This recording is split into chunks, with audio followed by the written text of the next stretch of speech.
Imagine your purpose in life or the purpose why you were born is to come and be a playmate to another person. You ask your parents, why did you give birth to me? I say, because we thought your sister would be lonely, so come and be a play.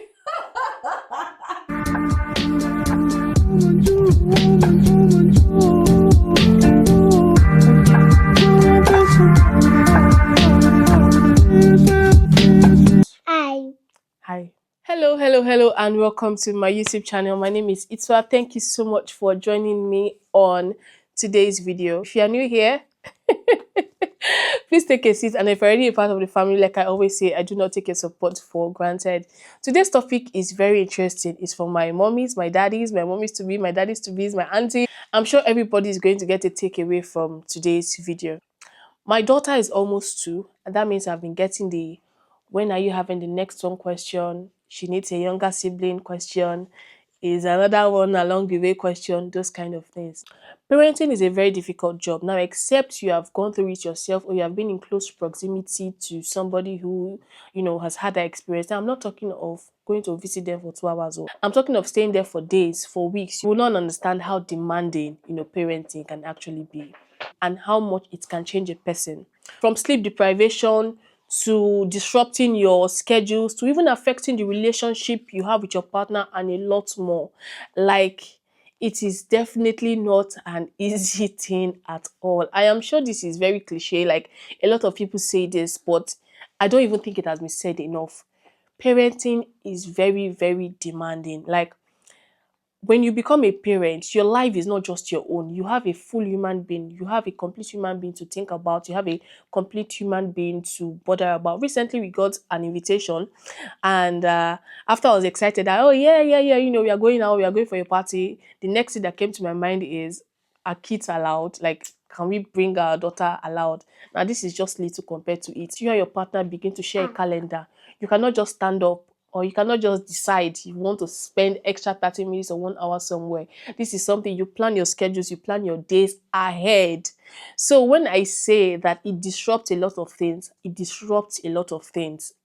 Like in my last vlog, I talked about being away from work from almost 2 years. Now, a lot of people who were in the same position that I was in as at the time I, went on maternity break, they've either changed position, moved on to higher ones, gotten promotion, those kind of things. And, it kind of feels in a way like you are stuck. That is just another aspect of it. And then there's also the aspect of how it affects the relationship that you have with your partner.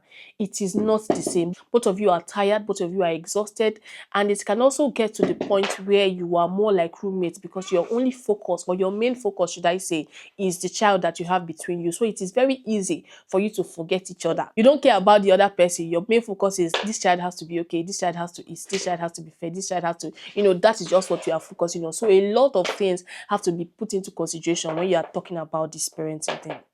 I always tell people that don't just have a child because it's like a social obligation or what is expected of you. Have a child because you want to, because you are ready to. The truth is that you can never be 100% ready, because if you think you are ready, you are not. You have not even scratched the surface. But I think that you have to decide and say, okay, yes, I want to, and that way, when it is your own personal decision, you are ready to face whatever challenges. When you make that decision for yourself and not because of external pressures or whatever, you are able to, in a way, be ready to face whatever challenges that may come. Yeah. Now let's talk about some of the things that people have said. The most common thing I hear when it comes to having a second child or having only one child is that my child is lonely, or my child will be lonely, or those who are only children are going to be lonely. Now my response to that is, who says that those that have siblings are not lonely?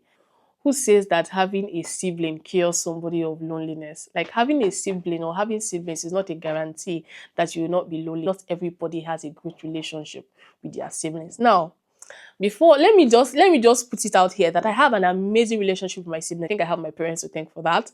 I can't even count how many times my mom shouted, sisters don't fight, sisters don't fight, or how many times she has said, when you tell her something, she's like, have you told your sister? And not in a way of, or your sister is not supposed to know, but like, she's supposed to know, you're supposed to tell your sister, that kind of thing. So she helped us to build that relationship. And my sisters, my brother, we are all very, very close.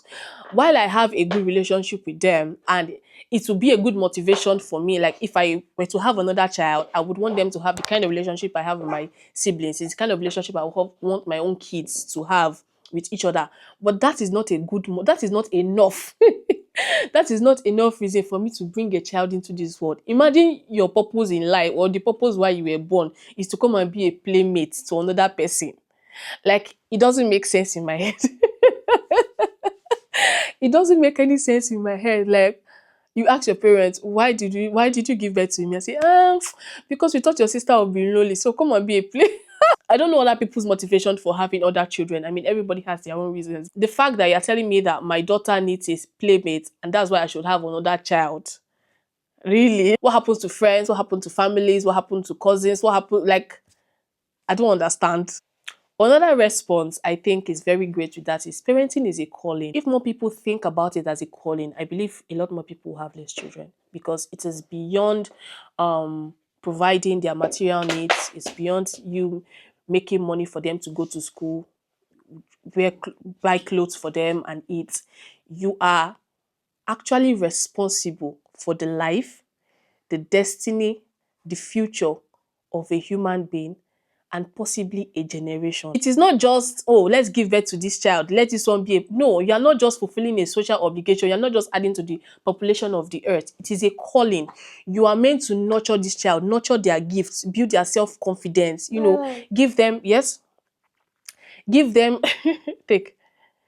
You are meant to nurture their gifts, give them a solid foundation, give them a very good platform for them to be able to launch into the world. You are basically in charge of their lives. So when you think about it that way, you will know that it is not a joke. Like, the way you train up your child will determine, the impact they have in the society, would impact them for the rest of their lives, even up to the way they would also take care of their own families. Like, there are things I'm living by, there are morals that I have, there are strong beliefs that I have that came from my parents and possibly their own parents. So if you think about it that way, that you're responsible for a generation's destiny, you will know that it's not just having multiple children. I am not against having multiple children. No.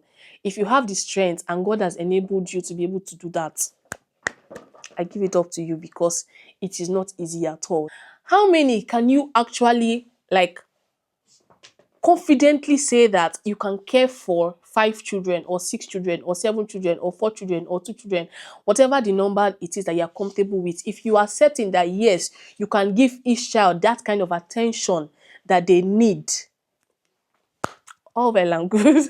If God has enabled you to do that, all well and good. But we have to begin to see parenting beyond just, having kids. It's beyond that.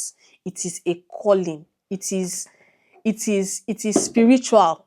It is immortal. It is something that will last forever. It doesn't just end when your child is 18 years old or when your child is 21 years old.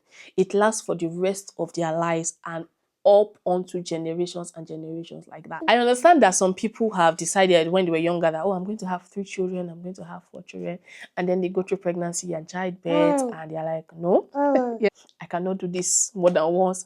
And that is very, very valid. Like, there's no need stressing yourself for a decision you made when you were ignorant. You know that you cannot emotionally or psychologically, if you know that your strength cannot care for more than one child, there is no need. Like, don't even bother. There's also the issue of, medical conditions or medical complications and age, where we have people who started having children late. Of course, you don't expect somebody who had their first child past 40, or I don't know, I don't want to put a specific age to it. Like, for me, I don't think it makes sense for you to risk your life or your health just because you want to have more just because you want to have more children. There are also people who, because of pregnancy and whatever, they had like medical complications that cannot allow them, to have more children. And that is still very, very valid. We need to stop I don't know if the word is shaming, but we need to stop putting pressure on people who just want to have one child. There's nothing wrong with it, as long as their decisions, that in fact it's nothing like as long as their decisions are not affecting you in any way. You're not responsible for them, you're not responsible for their finance, you're not responsible for taking care of the children. If they have one child or they have 2 kids, it doesn't affect you in any way. It's not like the world is going to tip on one side because somebody decided to have one child. So let us just like let the let the pressure come down. Everybody has their strength, and if God has enabled you to have multiple, big ups to you. And if it's only one that you know that you in your heart of hearts you know that it's only one that you can do, please also do that and make sure that you are giving the best to that one. I also want to use this opportunity to say that when somebody who has one child says they are tired or they are exhausted, please, please, please, I beg you, don't call them lazy. Don't call them ungrateful. Two truths can coexist. They can be grateful for the fact that they have a child, and they can also be tired because of the demands of being a parent. Everyone's tolerance level and everybody's strength is totally different. See, I really wish that everybody understands what I'm saying, because enough with the how can you say you're tired? It's not only one child. Wait until you have two, or wait until you have three. Like, yes, you have three and you're tired. Yes, you have two and you're tired. Yes, you have 12 and you're tired. I have one and I am tired too. That is my own reality. You're not living with me. You don't know what is happening in my home. So like, let us stop that one. It's not funny. It's not funny. Now, I said all this to say that people's choices and decisions as it pertains to childbirth, parenting, those kind of things are personal, and we should learn, or we should thank you. Learn or develop the habit of respecting people's decisions. It doesn't affect you in any shape or form. If somebody decides to have one child, how does it affect you that is living on the other side of the world?